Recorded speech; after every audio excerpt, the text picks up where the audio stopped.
నమస్కారం. ఘంటారావానికి స్వాగతం. ముందుగా ప్రధానాంశాలు. ప్రతి పౌరుడు చైతన్యవంతుడైతేనే దేశం అభివృద్ధి చెందుతుందన్న మోదీ. భుజం భుజం కలిసి దేశ ప్రజలంతా ముందుకు నడవాలని పిలుపు. క్రమశిక్షణ, చిత్తశుద్ధి, కష్టపడే తత్వం వల్లే మార్పులు సాధ్యమన్న మోదీ. సామాన్యుల జీవితాల్లో మార్పులు తేవడమే ఆర్ఎస్ఎస్ ముఖ్య లక్ష్యమన్న ప్రధాని.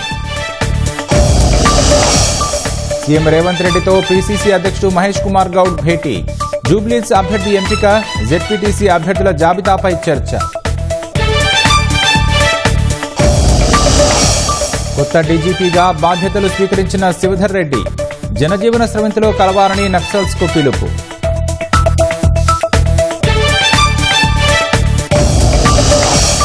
జుబీన్ గార్గ్ మృతి కేసులో కీలక పరిణామం. ఈవెంట్ ఆర్గనైజర్, గాయకుడి మేనేజర్ అరెస్ట్, రిమాండ్కు తరలింపు.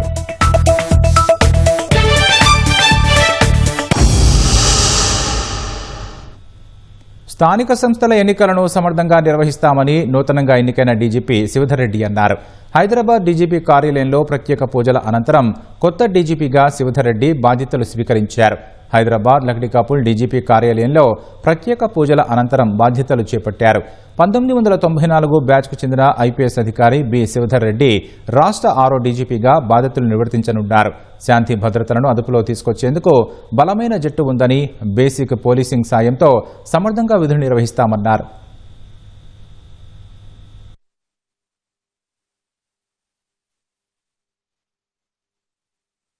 ఏ లక్ష్యాలతో నియమించారో ఆ ఉద్దేశాలని తెలంగాణ అభివృద్ధి కోసం అని చెప్పి తెలంగాణ పోలీస్ శాఖ హెడ్గా తప్పకుండా నిర్వహిస్తారని చెప్పి నేను చెప్తున్నాను. ఫస్ట్ ఛాలెంజ్ మనకు తెలంగాణ పోలీస్ డిపార్ట్మెంట్ కు గ్రామ పంచాయతీ అంటే లోకల్ బాడీ స్థానిక సంస్థల ఎలక్షన్స్ ఉన్నాయి.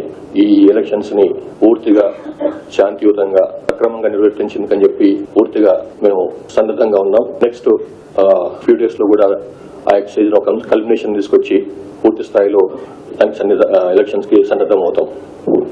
పోలీస్ డిపార్ట్మెంట్ కు ఏదైతే మీరు మొదటి నుంచి పూర్తి సహకారం అందిస్తున్నారో అట్లనే సహకారం అందిస్తారని చెప్పి నాకు నమ్మకం ఉంది. మేము కూడా మా టీం కూడా చాలా స్ట్రాంగ్ టీం ఉంది. వాళ్ళు కూడా ఎప్పటికప్పుడు మీకు ఇన్ఫర్మేషన్ అందిస్తుంటారు ఏమైనా విషయాలపైన. దయచేసి ఆథెంటిక్ ఇన్ఫర్మేషన్ అందుకున్న తర్వాతనే మీరు ఏదైనా రాసినా కానీ చూపించినా కానీ బాగుంటుందని చెప్పి నా యొక్క విన్నపం. దీన్ని నెగ్లెక్ట్ చేయలేము, దాన్ని బేసిక్ పోలీసింగ్ నెగ్లెక్ట్ చేయము, అట్లని చెప్పి టెక్నాలజీ నెగ్లెక్ట్ చేయలేము. కాబట్టి రెండింటిని ఫ్యూజనే మా పోలీసింగ్ ఉంటుందని చెప్పి చెప్పదలుచుకున్నాను. బికాస్ చాలా వేకెన్సీలు ఉన్నాయి. సో ఆల్మోస్ట్ నాకు చూస్తే 17,000 ఆడ్ వేకెన్సీస్ ఉన్నట్టు తెలుస్తుంది. దానికి ఆల్రెడీ గవర్నమెంట్ ప్రపోజల్స్ పోయినట్టున్నాయి. వాటి గురించి వాటిని నియామకం చేసేందుకని చెప్పి I think we can expect some త్వరలోనే దానిపైన కూడా నెక్స్ట్ కోర్స్ ఆఫ్ యాక్షన్ మొదలవుతుంది. మేడిగడ్డ, అన్నారం, సుందిళ్ల ఆనకట్టల పునరుద్ధరణ డిజైన్ల కోసం నీటిపారుదల శాఖ కసరత్తు ప్రారంభించింది. ఎన్డీఏసీ నిపుణుల కమిటీ సిఫార్సుల మేరకు 3 బ్యారేజీలకు అవసరమైన మరమ్మతులు చేయనుంది. ఇందుకోసం కన్సల్టెన్సీల ద్వారా డిజైన్లు తయారు చేయించనున్నారు. డిజైన్లు రూపొందించేందుకు కన్సల్టెన్సీల నుంచి ఆసక్తి వ్యక్తీకరణకు నోటిఫికేషన్ ఇచ్చారు. నీటిపారుదల శాఖ సెంట్రల్ డిజైన్స్ ఆర్గనైజేషన్ ద్వారా నోటిఫికేషన్ జారీ చేశారు.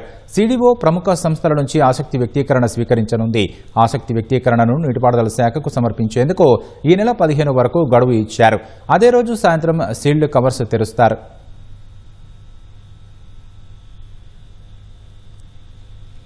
వర్షాలు తగ్గుముఖం పట్టడంతో గోదావరి వరద ఉధృతి తగ్గింది. దీంతో భద్రాచలం వద్ద గోదావరి నీటి మట్టం సుమారు 3 అడుగులు తగ్గింది. ప్రస్తుతం 47 అడుగుల వద్ద గోదావరి ప్రవహిస్తోంది. నీటి మట్టం తగ్గడంతో అధికారులు 2వ ప్రమాద హెచ్చరిక ఉపసంహరించారు.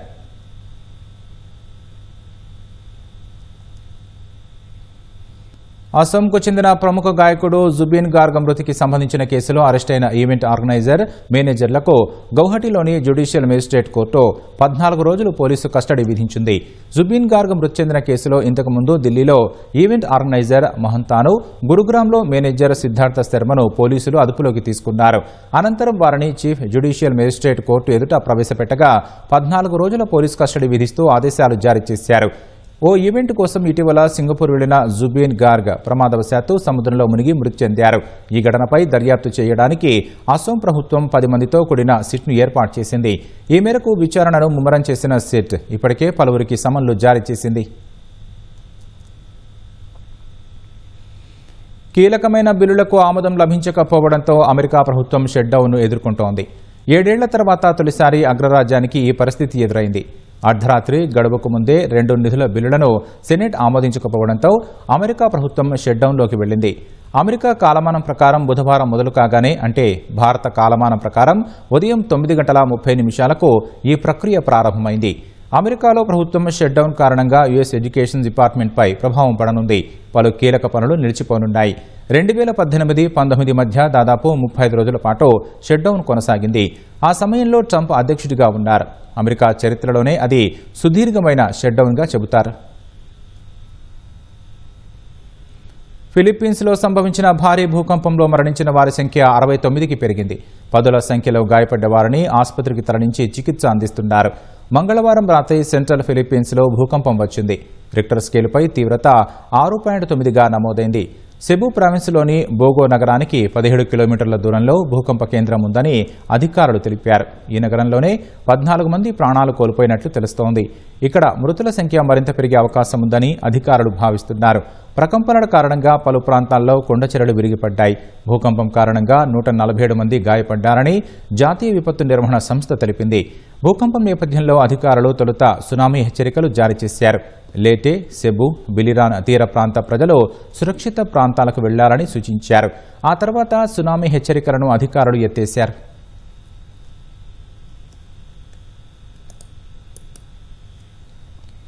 ట్రంప్ ప్రతిపాదించిన 20 సూత్రాల ఫార్ములాపై అధ్యయనం చేసి సమాధానం చెబుతామని హమాస్ పేర్కొన్న నేపథ్యంలో గాజాపై ఇజ్రాయెల్ మళ్లీ విరుచుకుపడింది. గత 24 గంటల వ్యవధిలో గాజా వ్యాప్తంగా ఇజ్రాయెల్ జరిపిన దాడుల్లో 36 మంది ప్రాణాలు కోల్పోయినట్లు అక్కడి అధికారులు తెలిపారు. డెయిర్ అల్ బలాలో జరిగిన దాడుల్లో ఓ పాత్రికేయుడు సహా 5గురు ప్రాణాలు కోల్పోయినట్లు గాజా అధికారులు తెలిపారు. మరో 12 మంది గాయపడినట్లు చెప్పారు. 2023 అక్టోబర్లో ఇజ్రాయెల్ హమాస్ యుద్ధం మొదలైనప్పటి నుంచి గాజాలో ఇప్పటివరకు మృతి చెందిన వారి సంఖ్య 66,000 దాటింది. 170,000 మంది గాయపడ్డారు. 2023 అక్టోబర్ 7న ఇజ్రాయెల్లోకి హమాస్ దూసుకెళ్లి దాడులు జరిపింది.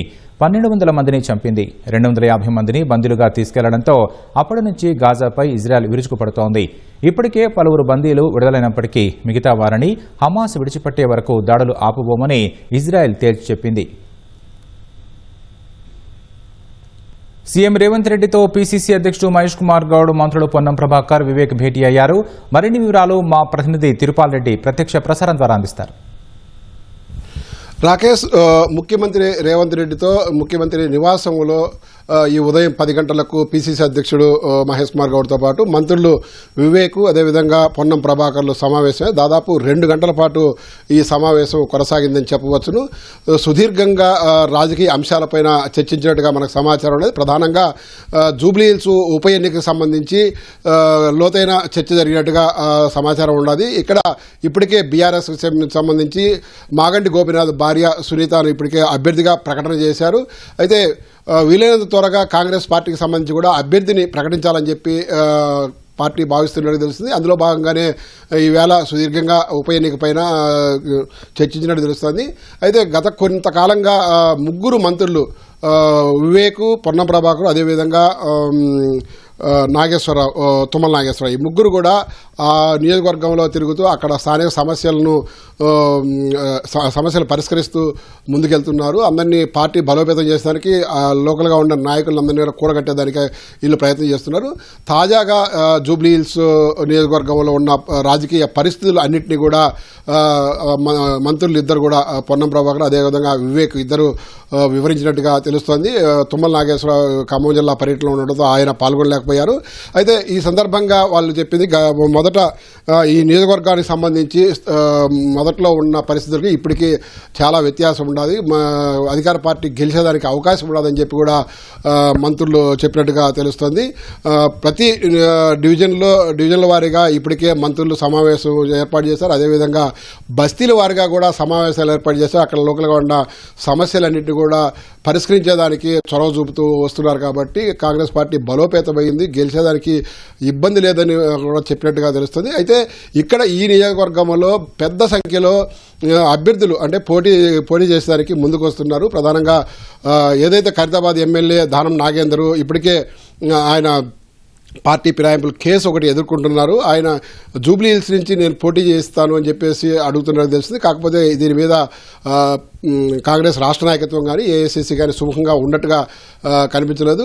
మరొక వైపు నవీన్ యాదవ్ను బరిలోకి దించితే ఎలా ఉంటుందని చెప్పి కూడా కాంగ్రెస్ పార్టీ ఆలోచిస్తోంది.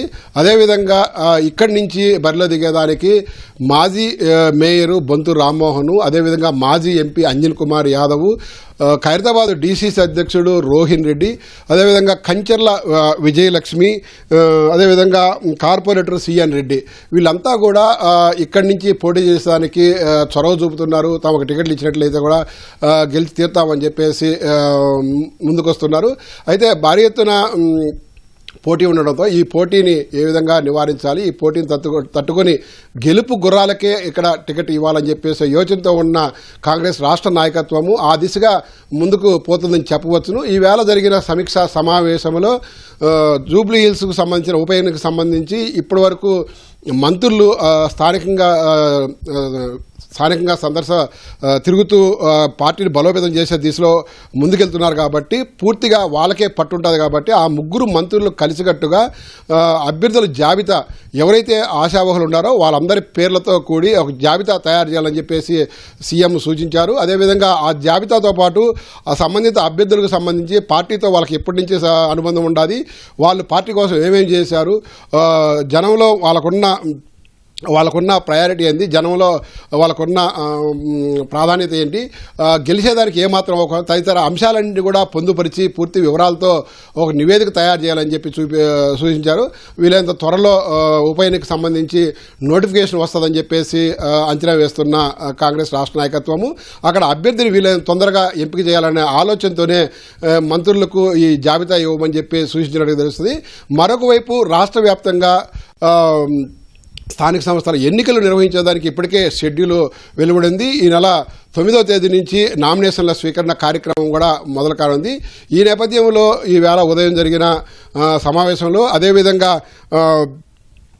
అదేవిధంగా రాత్రి జరిగిన జూమ్ సమావేశంలో కూడా స్థానిక సంస్థల ఎన్నికలకు సంబంధించి సుదీర్ఘంగా చర్చించినట్టుగా మనకు సమాచారం ఉన్నది.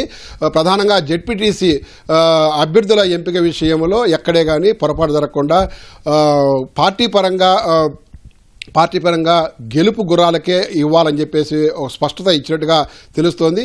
అయితే ఈ బాధ్యతను ఆయా ఉమ్మడి జిల్లాల ఇన్ఛార్జ్ మంత్రులకు అప్పగించారు. ఆ ఇన్ఛార్జ్ మంత్రులు 10 ఉమ్మడి జిల్లాల సంబంధించిన ఆ 10 జిల్లాలకు సంబంధించిన ఈ మంత్రులందరూ కూడా స్థానిక మంత్రులను, అదేవిధంగా ఎంపీలను, ఎమ్మెల్యేలను, ఎమ్మెల్సీలను, డీసీసీ అధ్యక్షులను అందరినీ కూడా పరిగణలోకి తీసుకొని వాళ్ళందరితో చర్చించిన తర్వాత ఏకాభిప్రాయంతో ఒక్కొక్క జెడ్పీటీసీకి 3 లెక్కన అంటే గెలిచేదానికి అవకాశం ఉన్న 3 అభ్యర్థుల జాబితాను సిద్ధం చేయాలని చెప్పేసి ముఖ్యమంత్రి ఇప్పటికే సూచించారు.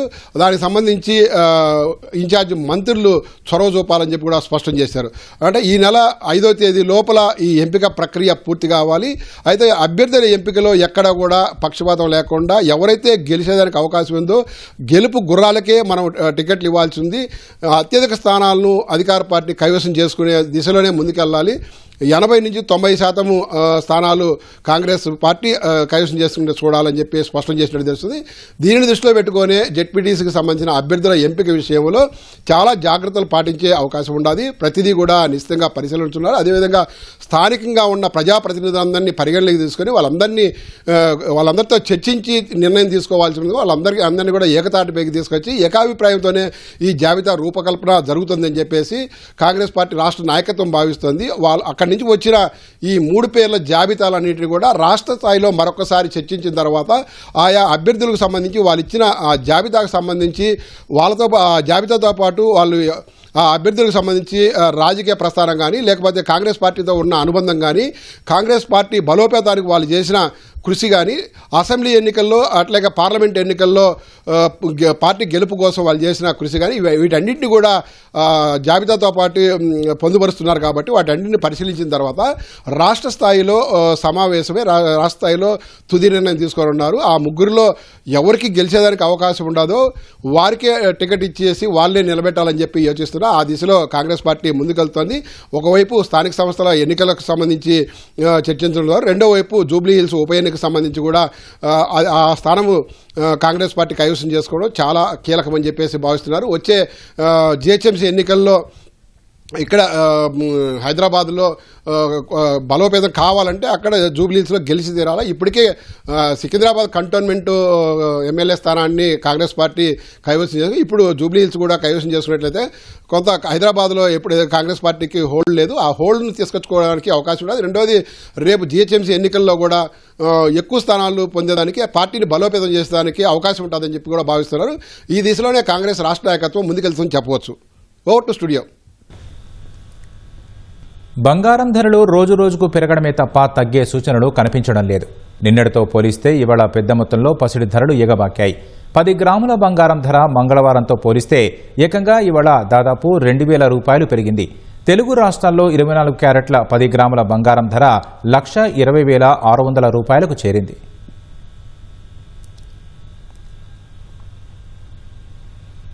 బంగారం భగభగ మండుతోంది. రోజుకో కొత్త రికార్డు సృష్టిస్తూ ధరలు పైపైకి దూసుకు వెళుతూ ఉంటున్నాయి. ఇప్పట్లో దిగొచ్చే సూచనలు కనిపించడం లేదు.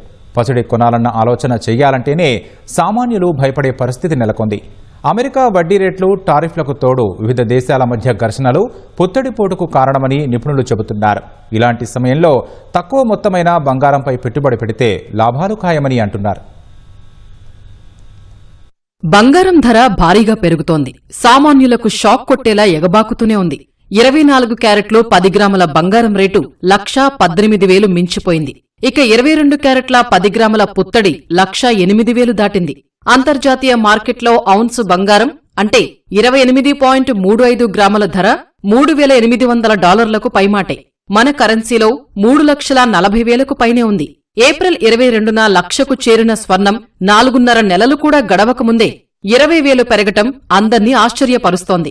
గత ఏడాది కాలంలో దాదాపు 40% పైగానే ధర పెరిగిందంటే ఎంత వేగంగా పైపైకి వెళుతోందో అర్థం చేసుకోవచ్చు.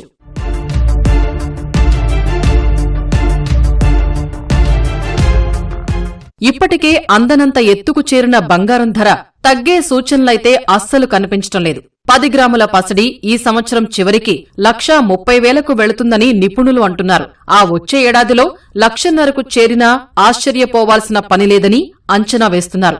మరికొందరైతే అంత దూకుడు ఉంటుందని చెప్పలేమని, కాస్త తగ్గే ఛాన్సెస్ ఉన్నాయని అంటున్నారు. అయితే అంతర్జాతీయ పరిణామాలపై ఆధారపడిన పుత్తడి రేటు ఎప్పుడు ఎలా మారుతుందో నమ్మకంగా చెప్పడం కష్టమేనని అంగీకరిస్తున్నారు. బంగారం అనేది కంపల్సరీ హిస్టారికల్ యావరేజ్ తీసుకున్న 7 to 8% పెరుగుతూ ఉంది. కాకపోతే ఏంటంటే ఇప్పుడున్న అన్యూజువల్ పరిస్థితుల వల్ల మల్టిపుల్ కంట్రీస్లో జరుగుతున్న యుద్ధ వాతావరణమే కానివ్వండి, అండ్ ఇంకొకటి మేజర్ ఏంటంటే ఈ టారిఫ్ వారు ఏవైతే జరుగుతూ ఉన్నాయో, వాణిజ్య పరంగా ఎటువంటి ఉద్రిక్త పరిస్థితులు అయితే ప్రతిరోజు కనబడతా ఉన్నాయో, ఇలాంటి పరిస్థితుల వల్ల కూడా బంగారం అనేది కంపల్సరీ పెరుగుతుంది. ఇప్పుడు ఉన్న 1,16,000, 1,17,000 నుంచి ఈ సంవత్సరం చివరి వరకు 1,30,000 పైన దాటచ్చు.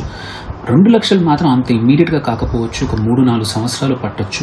బంగారం ధరకు రెక్కలు రావడానికి కారణాలేంటి అంటే అంతర్జాతీయ సమీకరణాలు అన్న మాటే మొదటగా వినిపిస్తోంది. కరోనా తరువాతి కాలంలో మోత మొదలైంది.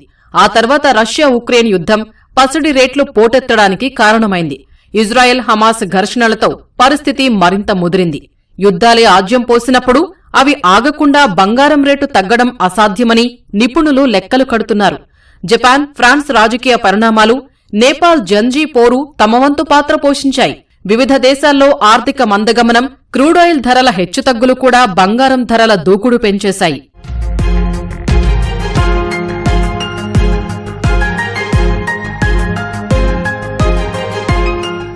వివిధ దేశాల్లో యుద్ధ వాతావరణం ఒక ఎత్తైతే అమెరికా వ్యవహారాలు మరో ఎత్తు.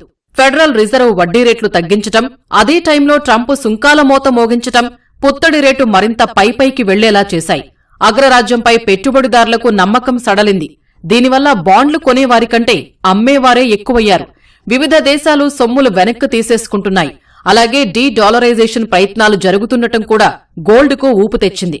అమెరికాలో ద్రవ్యోల్బణం పెరిగిపోవటం, ఉద్యోగాల అంశం, H-1B వీసాల వ్యవహారం లాంటివి కనకం రేటు పోటెత్తేలా చేశాయి. ప్రపంచ వ్యాప్తంగా మల్టిపుల్ దేశాల్లో జరుగుతున్న యుద్ధ పరిస్థితులే కానివ్వండి, ఎస్పెషలీ అమెరికన్ ఫెడ్ ఏదైతే ఉందో డొనాల్డ్ ట్రంప్ ప్రెషర్ వల్ల ఇంట్రెస్ట్ రేట్స్ ఆల్రెడీ ఒకసారి తగ్గించింది, ఇంకో 2-3 రౌండ్స్ ఆఫ్ ఇంట్రెస్ట్ రేట్స్ కూడా తగ్గే అవకాశాలు ఉన్నాయని చెప్పారు. సో ఇలాంటి పరిస్థితుల్లో ఏంటంటే ఇన్వెస్టర్స్ అనేవాళ్ళు ఆల్టర్నేట్ చూసుకుంటారు.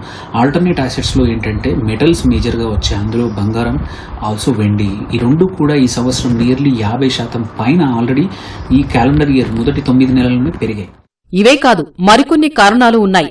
భారత రిజర్వ్ బ్యాంకు సహా చాలా దేశాల సెంట్రల్ బ్యాంకులు పసిడి నిల్వలు పెంచుకునే ప్రయత్నాల్లో ఉన్నాయి. కొంతకాలంగా భారీ ఎత్తున బంగారం కొంటున్నాయి.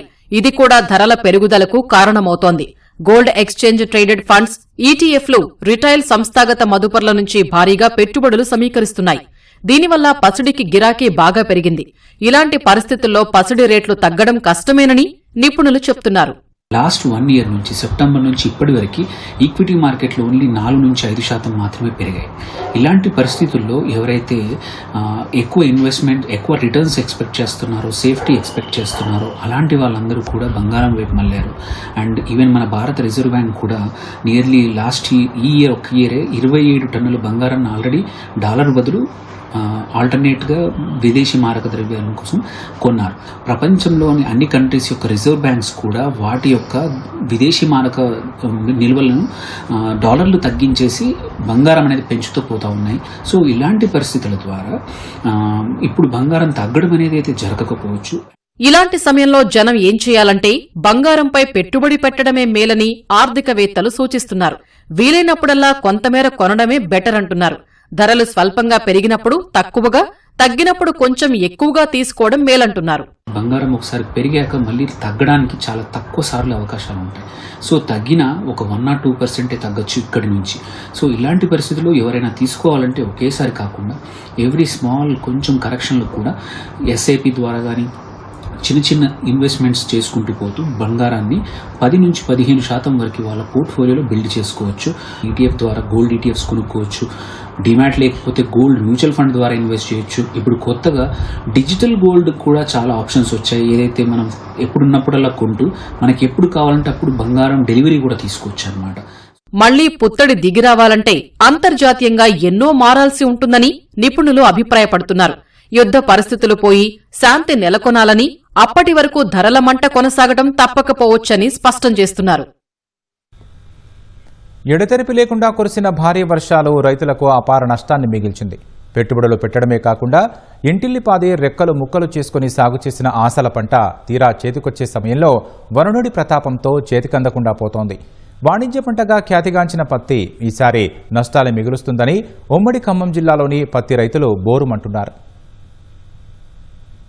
ఈసారి దండిగా వర్షాలు కురుస్తున్నాయని సంబరపడిన రైతులకు ఆ వర్షాలే కంటి మీద కునుకు లేకుండా చేశాయి. ఉమ్మడి ఖమ్మం జిల్లాలో కురిసిన భారీ వర్షాలు సాగుదారుల్ని నష్టాల్లోకి నెట్టింది. చేతికొచ్చే దశలో ఉన్న పత్తి పైర్లు రంగుమారి కర్షకులను బెంబేలెత్తిస్తున్నాయి. ఖమ్మం జిల్లాలో దాదాపు 2,25,000, భద్రాద్రి కొత్తగూడెం జిల్లాలో 1,65,000 ఎకరాల్లో రైతులు పత్తి సాగు చేశారు. గతేడాదితో పోలిస్తే ఉమ్మడి జిల్లాలో దాదాపు 50,000 ఎకరాల్లో అత్యధికంగా సాగైంది. సీజన్ ఆరంభం నుంచే ఈసారి వరుణుడి కరుణ ఉండటంతో ఉత్సాహంగా విత్తనాలు వేశారు. అనుకున్న సమయానికే ఉభయ జిల్లాల్లో విత్తనాల ప్రక్రియ ముగిసింది. ఆ తర్వాత సకాలంలో వర్షాలు కురవడం వల్ల పత్తి పైర్లు ఏపుగా పెరిగాయి. రైతులు ఆశించిన మేర కాత పూత రావడంతో రైతులు సంతోషపడ్డారు. అంతలోనే ఆశలన్నీ అడియాసలయ్యేలా భారీ వర్షాలు అన్నదాతను నట్టేటా ముంచుతున్నాయి.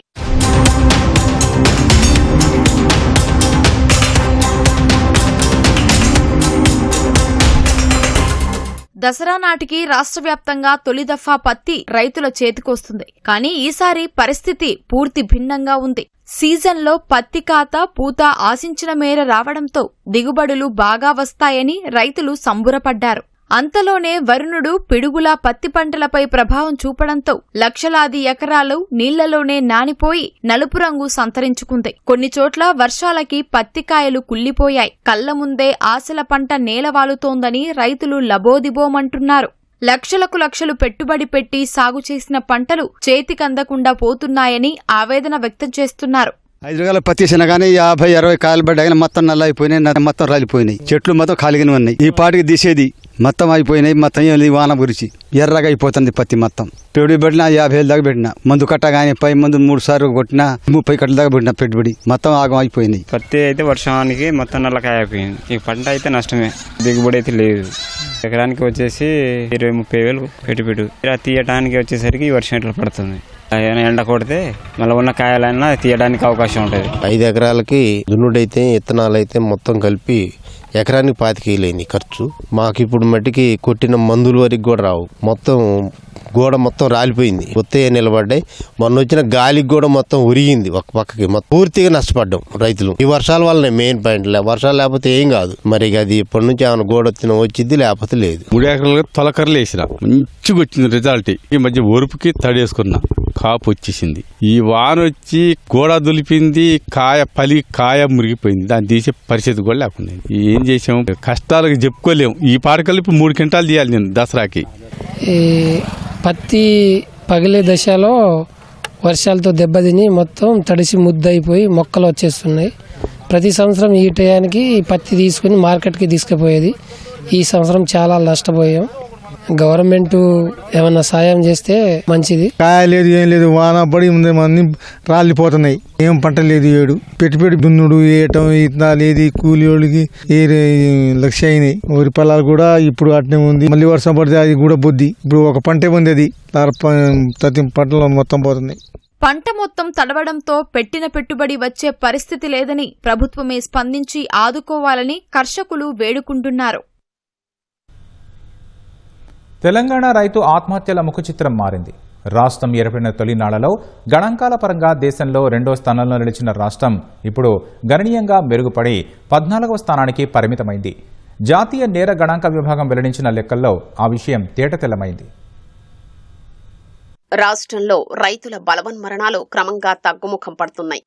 2023 లెక్కల ప్రకారం దేశవ్యాప్తంగా 10,786 మంది రైతులు ఆత్మహత్య చేసుకోగా అందులో తెలంగాణ వాటా 0.51% ఉంది. 10 ఏళ్లలో రాష్ట్రంలో అన్నదాతల ఆత్మహత్యలు 95.84% తగ్గాయి. రాష్ట్రం ఏర్పడిన తొలి ఏడాది 1000కి పైగా ఉన్న ఈ సంఖ్య 2023లో 100 లోపునకు పడిపోయింది. తొలి 5 ఏళ్లలో ఏటా సగటున 1030 మంది చొప్పున 5,151 మంది బలవన్మరణానికి పాల్పడగా మలి 5 ఏళ్లలో ఏటా సగటున 312 మంది చొప్పున మొత్తం 1,563 మంది ఆత్మహత్య చేసుకున్నారు. తొలి 5 ఏళ్లతో పోలిస్తే మలి 5 ఏళ్లలో రాష్ట్రంలో వ్యవసాయంపై ఆధారపడిన వారి ఆత్మహత్యలు 69.65% మేర తగ్గాయి. ఇంత భారీ సంఖ్యలో తగ్గుదల మరే రాష్ట్రంలోనూ నమోదు కాలేదు. రైతు ఆత్మహత్యల్లో ప్రథమ స్థానంలో ఉన్న మహారాష్ట్రలో ఈ 10 ఏళ్ల కాలంలో మొత్తం 39,647 మంది ఊపిరి తీసుకున్నారు. ఇదే సమయంలో దేశంలో మోదీ పాలనలో తొలి 5 ఏళ్ల కంటే మలి 5 ఏళ్లలో 5.98% మేర బలవన్మరణాలు తగ్గాయి.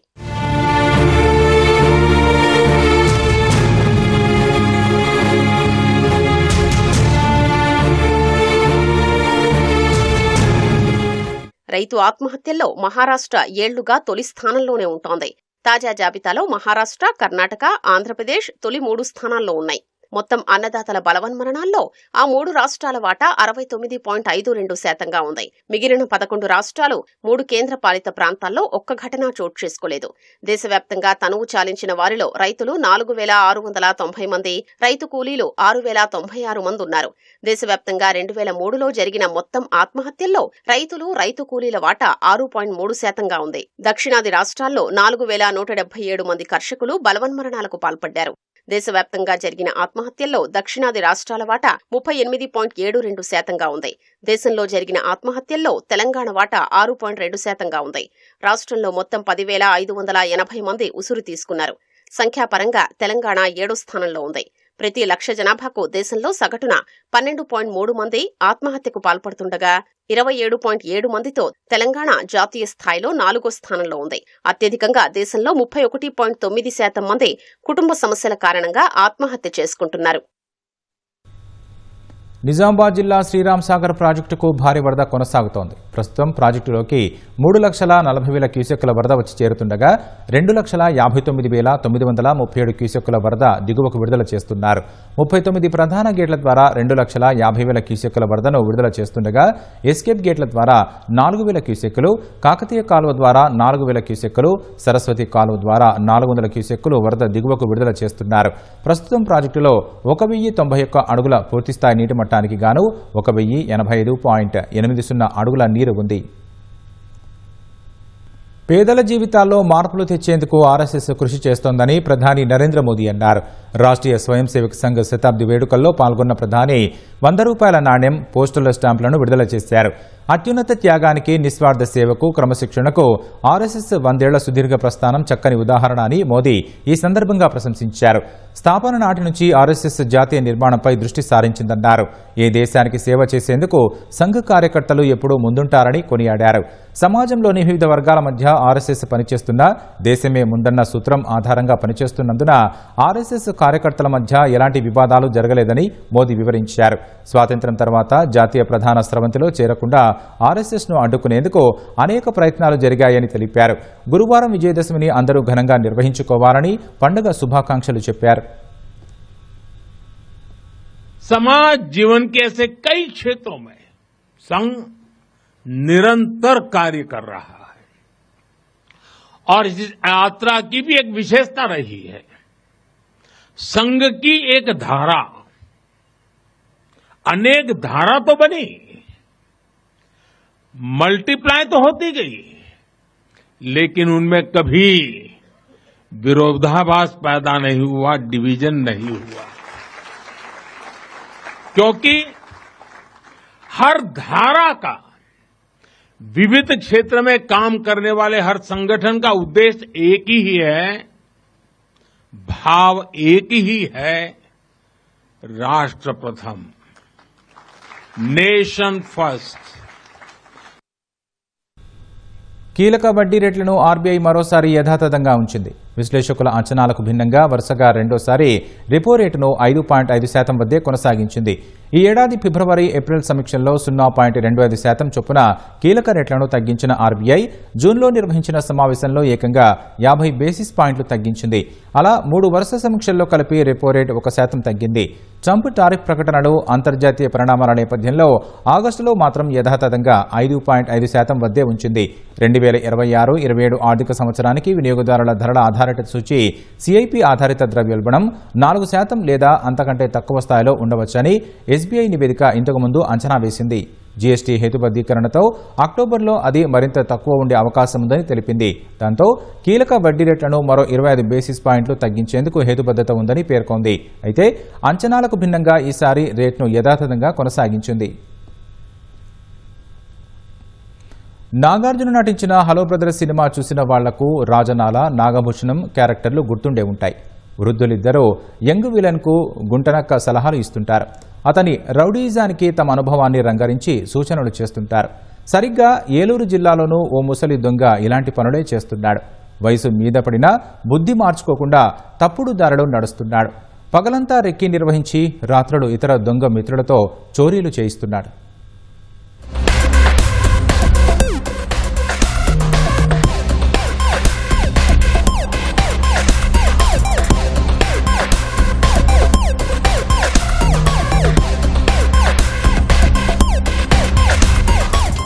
ఏలూరు జిల్లా జంగారెడ్డిగూడెం లక్కవరానికి చెందిన శ్రీరామ్మూర్తి పేరుకే ఆదర్శవంతుడు. కానీ చేసేది మొత్తం దొంగ పనులే. 80 ఏళ్లకు దగ్గర పడుతున్నా ఇంకా తన బుద్ధి మార్చుకోలేదు.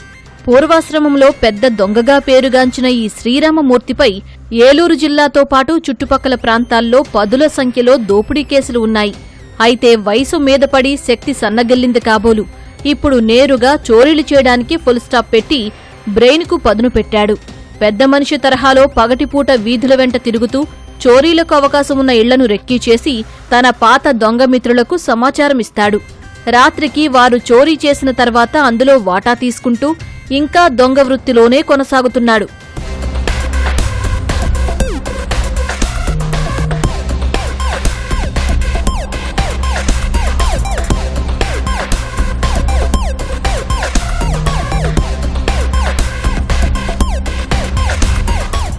లక్కవరంలోనే ఇటీవల ఒంటరిగా ఉంటున్న వృద్ధ దంపతులు వందనపు రుక్కయ్య, లక్ష్మీ అంజకుమారి ఇంట్లో చోరీ జరిగింది. పిల్లలు అమెరికాలో స్థిరపడ్డంతో దంపతులిద్దరూ ఒంటరిగానే ఉంటున్నారు. తెల్లవారుజామున ఇంట్లోకి చొరబడిన దొంగలు భార్యాభర్తలిద్దరినీ తాళ్లతో కట్టేసి 30 తులాల బంగారం, వెండి వస్తువులతో పరారయ్యారు. ఆ తర్వాత తాళ్లు విప్పుకుని రుక్కయ్య ఫోన్ ద్వారా బంధువులకు సమాచారమిచ్చాడు. పోలీసులకు ఫిర్యాదు చేయగా క్లూస్ టీం, డాగ్ స్క్వాడ్తో ఆధారాలు సేకరించారు. పోలీసుల విచారణలో పాత నేరస్తుడు దేవర శ్రీరామ్మూర్తిపై అనుమానం వచ్చి విచారించారు.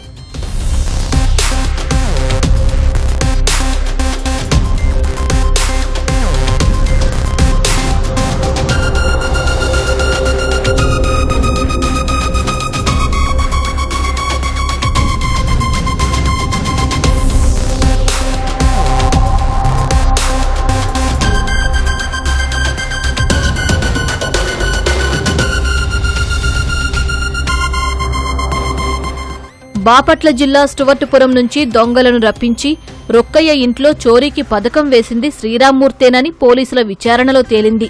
పాత నేరస్తులు విల్సన్ బాబు, వాసు, బాజీని రప్పించి దోపిడీ చేయించినట్లు తేలింది. సినిమా కథను తలపించేలా ఉన్న కేసును పోలీసులు చాకచక్యంగా ఛేదించారు. ఈ గ్యాంగ్ అంతా కూడా ప్లాన్డ్ గా స్టువర్టుపురం నుంచి వచ్చిన దొంగలు వీళ్ళు. స్టువర్టుపురం నుంచి వచ్చి ఈ వృద్ధులు కొంచెం బాగా ఉన్నవాళ్ళు హ్యాపీగా ఉన్నారన్నది గమనించి వాళ్ళ దగ్గర నుంచి ఎలా ఈ డబ్బు కొట్టేయాలా, వాళ్ళ దగ్గర నుంచి ఎలా దోచుకోవాలి అన్నది ప్లాన్ చేసుకొని అక్కడ ఇల్లు అంతా అబ్జర్వ్ చేసుకోవడం, రెక్కీ చేసుకోవడము ఈ ముఠా చేసింది. దేవర శ్రీరామమూర్తి వీడు మరీ విచిత్రము. వీడి 78 సంవత్సరాల వయసు వేసుకొని ఈ పాత పరిచయాలు, ఈ స్టువర్టుపురం దొంగలు పెట్టుకొని అంతకుముందు ఎక్స్కేడీ షీట్ అనమాట. మనం 78 సంవత్సరాల వయసు వచ్చినా కూడా ఇంకా ఈజీ మనీ కోసం ఈ దొంగలను ఐడెంటిఫై చేసుకొని ఈ దొంగలతో వేరే దొంగల చేత దొంగతనాలు చేపించడం అలాంటి దాంట్లో ఇన్వాల్వ్ అయి ఉన్నారు. పోలీస్కి ఎంత బాధ్యత ఉందో క్రైమ్ జరగకుండా ఆపడము అంతే బాధ్యత పబ్లిక్ కూడా ఉంది. మనం జాగ్రత్తగా ఉండాలి అనుకున్నా, వాళ్ళని జాగ్రత్తగా కాపాడుకోవాలనుకున్నా ఇంట్లో సీసీటీవీ కెమెరాలు మనం ఇన్స్టాల్ చేసుకోవడం. ఇంత ఆస్తి మనం ఇంట్లో పెట్టుకుంటున్నప్పుడు ఒక 10,000 రూపాయల సీసీటీవీ కెమెరా మనం పెట్టుకోలేమా? అంతేకాకుండా ఇంట్లో బంగారము ఇంత పెద్ద మొత్తంలో ఎట్టి పరిస్థితుల్లోనూ మీరు స్టోర్ చేయొద్దు. ఈ లాకర్ సౌకర్యాన్ని ఉపయోగించుకోండి. ఈ కేసులో ప్రధాన నిందితుడు శ్రీరామ్మూర్తితో పాటు 4గురిని పోలీసులు అరెస్టు చేశారు. మరో నిందితుడు కావేటి ప్రసాద్ కోసం గాలిస్తున్నారు. జీవిత చరమాంకంలో చేసిన తప్పులకు పశ్చాత్తాపం పడుతూ కృష్ణారామ అంటూ కాలం వెళ్లదీయక మళ్లీ దొంగతనాలకు పాల్పడ్డం చూసి స్థానికులు ఆశ్చర్యపోతున్నారు. అమాయక ప్రజలను బురిడి కొట్టించడానికి సైబర్ నేరగాళ్లు రోజుకో రకం ప్లాన్ వేస్తున్నారు. తాజాగా సామాజిక మాధ్యమాల్లో ప్రకటనల ద్వారా డబ్బులు దోచుకునేందుకు పన్నాగం పన్నారు. ఇటీవల నకిలీ పురాతన నాణేల సంస్థల పేరిట సందేశాలు పంపుతూ టోకరా ఇస్తున్నారు. ఇలానే హైదరాబాద్ బోయినపల్లికి చెందిన ఓ వ్యక్తిని సైబర్ కేటుగాళ్లు మోసం చేశారు. పురాతన నాణేలు ఇస్తే భారీ స్థాయిలో డబ్బులు ఇస్తామని మభ్యపెట్టారు. అంతా నిజమని నమ్మిన వృద్ధుడు వారు చెప్పినట్లు చేసి లక్షలు పోగొట్టుకున్నాడు.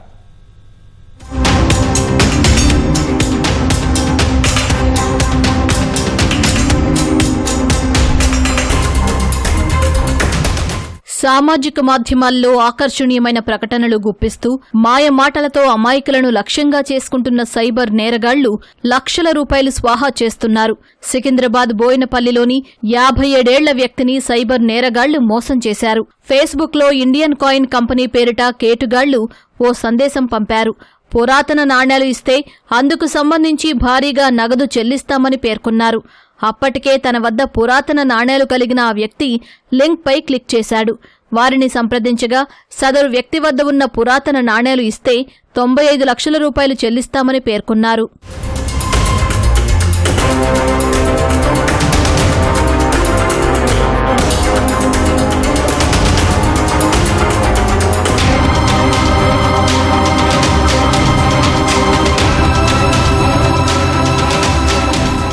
ఈ మేరకు ఆ వ్యక్తి నుంచి పురాతన నాణేల ఫోటోలతో పాటు ఆధార్ కార్డు జిరాక్స్లు తీసుకున్నారు. ఆ తర్వాత ఇందుకు సంబంధించి దస్త్రాలు తయారు చేయాల్సి ఉందంటూ రవాణా, జీఎస్టీ, విమాన కస్టమ్స్ క్లియరెన్స్, మరమ్మతులు, పోలీసులు, హోటల్ ఛార్జీల పేరిట 3,61,000 రూపాయలు దండుకున్నారు. ఆ తర్వాత వారి నుంచి స్పందన కరువైంది. మోసపోయానని గ్రహించిన బాధితుడు సైబర్ క్రైమ్ పోలీసులకు బాధితుడు ఫిర్యాదు చేశారు. కేసు నమోదు చేసుకున్న పోలీసులు దర్యాప్తు చేపట్టారు. సైబర్ నేరగాళ్లు పురాతన నాణాలు, ఫ్యాన్సీ నోట్లను కొనుగోలు చేస్తామని ప్రకటనలు ఇస్తున్నారని, అటువంటి వాటికి స్పందించి లింకులను క్లిక్ చేయవద్దని సైబర్ క్రైమ్ పోలీసులు సూచిస్తున్నారు. పురాతన నాణాలకు ఎటువంటి సంస్థలు డబ్బులు చెల్లించవని, పాన్ కార్డ్, ఆధార్ వంటి వాటిని ఎవరికీ పంపించొద్దని కోరుతున్నారు. మోసపోయినట్టు గమనిస్తే బాధితులు వాట్సాప్ నంబర్ 8712665171 లేదా www.cybercrime.gov.in కు ఫిర్యాదు చేయాలని విజ్ఞప్తి చేస్తున్నారు.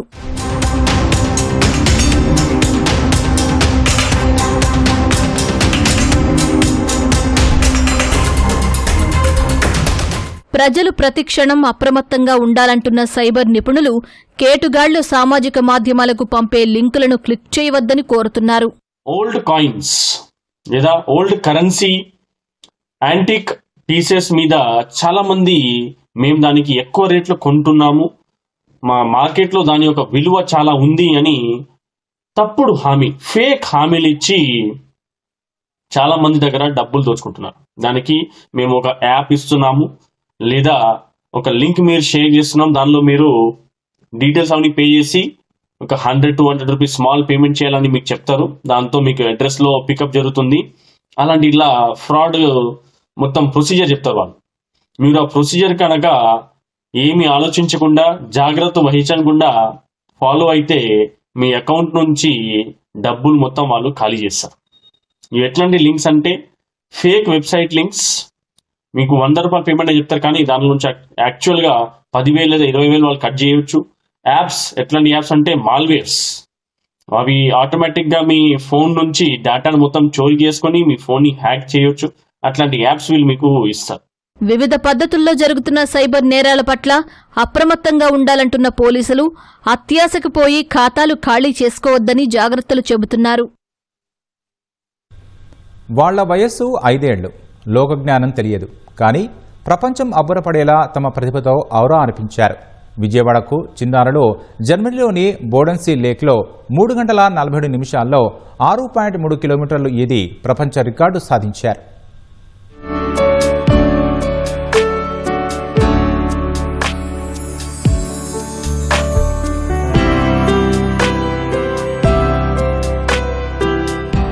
బుడిబుడి నడకలతో కనబడుతున్న ఇద్దరు చిన్నారుల పేర్లు తమోజ్ఞ, ఆర్య నైకి. ప్రపంచమేంటో స్పష్టంగా తెలియని ఈ చిన్నారులు నీటిలో దిగితే చేప కన్నా వేగంగా ఈదేస్తారు. విజయవాడకు చెందిన ఈ ఇద్దరు చిన్నారులు 15 డిగ్రీ సెంటీగ్రేడ్ ఉష్ణోగ్రత ఉండే నీటిలో ఏకంగా 3 గంటల 47 నిమిషాల పాటు 6.3 కిలోమీటర్లు ఈత కొట్టి తమ సత్తా చాటారు. 5 ఏళ్ల వయసులోనే ప్రపంచ స్థాయిలో గుర్తింపు సాధించారు.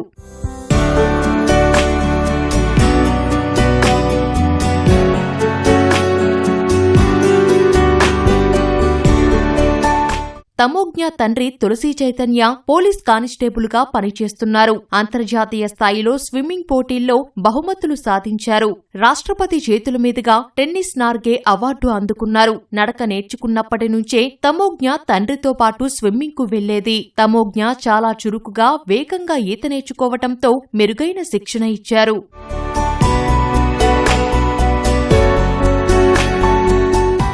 ఆర్యనైకి తల్లి డింపుల్ కృష్ణ విజయవాడవాసి. ఆమె రాష్ట్రస్థాయి ఈత పోటీల్లో పతకాలు సాధించారు. వివాహం తర్వాత అమెరికాలో స్థిరపడ్డారు. వీరికి అమెరికాలో ఉన్న నివాసంలో స్విమ్మింగ్ పూల్ ఉండేది. పాప పూల్లో పడితే ప్రాణాపాయం ఉంటుందని చిన్నప్పుడే ఈత నేర్పించారు. ఆర్యనైకి వైద్య చికిత్స కోసం ఇండియాకు వచ్చారు. తనతో పాటు ఆర్యను స్విమ్మింగ్ కు తీసుకెళ్లటంతో సరదాగా ఈత నేర్చుకుంది.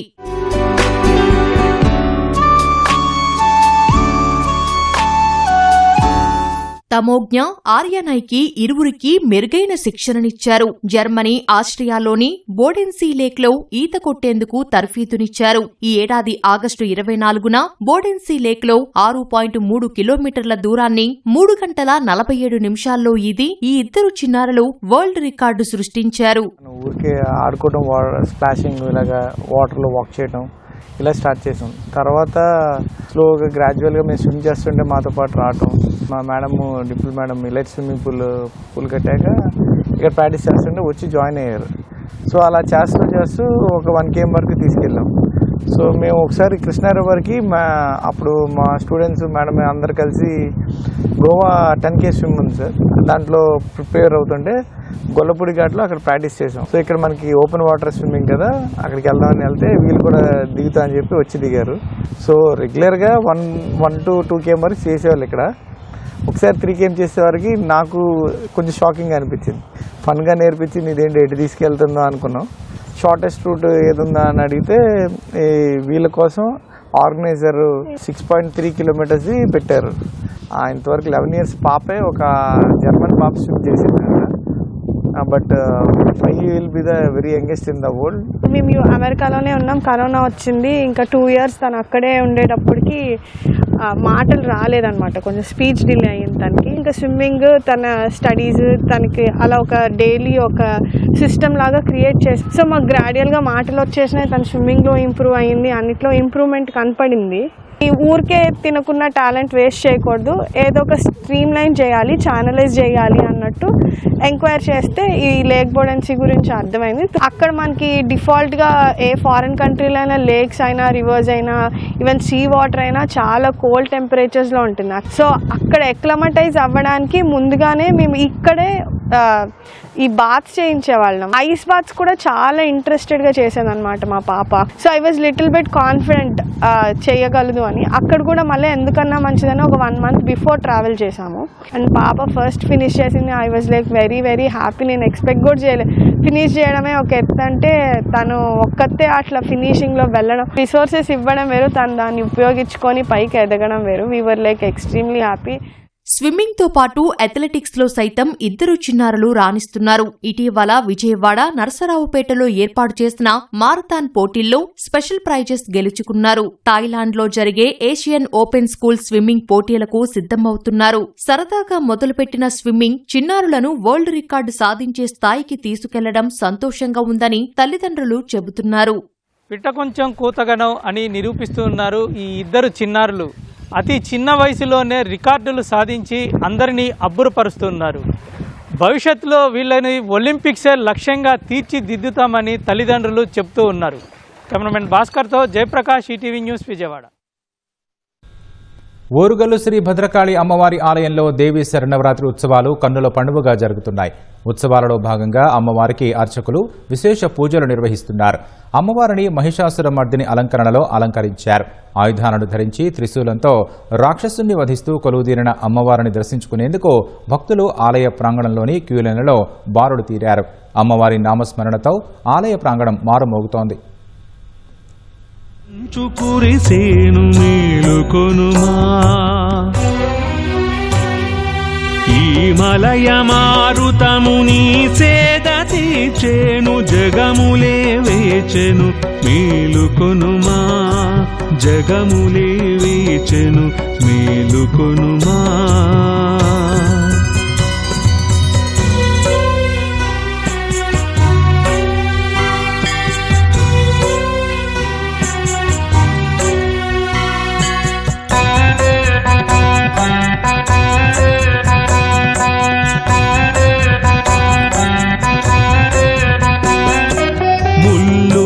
ముల కాచు చల్లని జనని, వెలుగు రేఖలు విచ్చే మేలుకోవమ్మా, ముక్కోటి దేవతల మూల శక్తివి నీవు, మా పూజలందగా మేలుకొనుమా.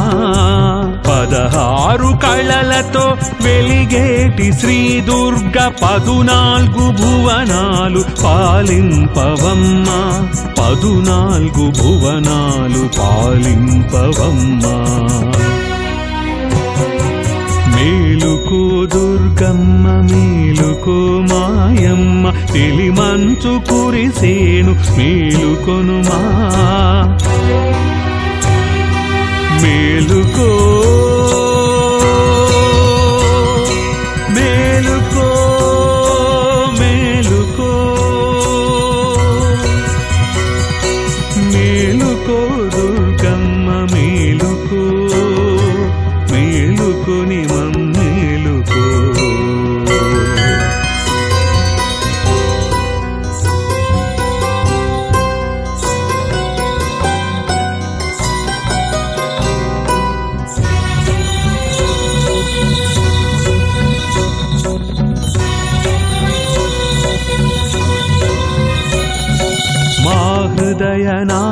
రాలే వేదాలు పలుకా వేదమాత నీవు మేలుకోవమ్మా శౌర్యము శాంతము రెండు కన్నుల వెలుగ శ్రీచక్ర రూపిణి మేలుకోవమ్మా 16 కళలతో వెలిగేటి శ్రీ దుర్గ 14 భువనాలు పాలింపవమ్మా 14 భువనాలు పాలింపవమ్మా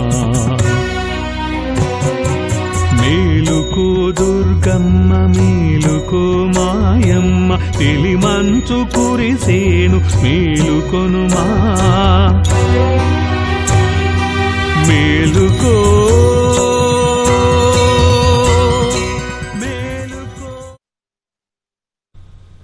తిరుమల శ్రీవారి బ్రహ్మోత్సవాల్లో భాగంగా రథోత్సవం వైభవంగా సాగింది. ఆ దృశ్యాలను మనము చూద్దాం.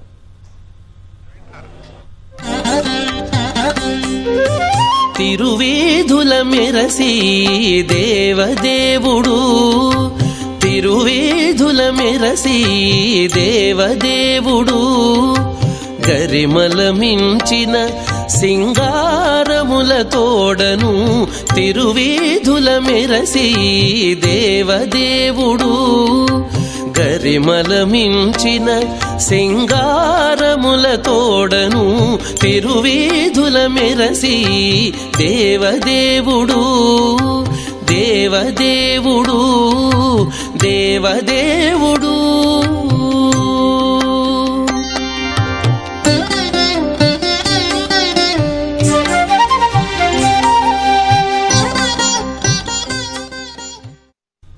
భద్రాచలంలోని శ్రీ సీతారామచంద్రస్వామి వారి ఆలయంలో శ్రీదేవి శరణవరాత్రి మహోత్సవాలు వైభవంగా జరుగుతున్నాయి. శ్రీ లక్ష్మీ తాయారు అమ్మవారు మహాలక్ష్మి అలంకరణలో భక్తులకు దర్శనమిస్తున్నారు. రేపు దసరా పర్వదినం సందర్భంగా మండపంలో శ్రీ సీతారామచంద్రస్వామి వారి ఎదుట జమ్మి పూజ, ఆయుధ పూజ, శ్రీరామలీల మహోత్సవం జరపనున్నారు. అమ్మవారికి పంచామృతాలతో విశేష అభిషేకం నిర్వహించారు. మధ్యాహ్నం మహానివేదన, సాయంత్రం సామూహిక కుంకుమ పూజలు జరపనున్నారు.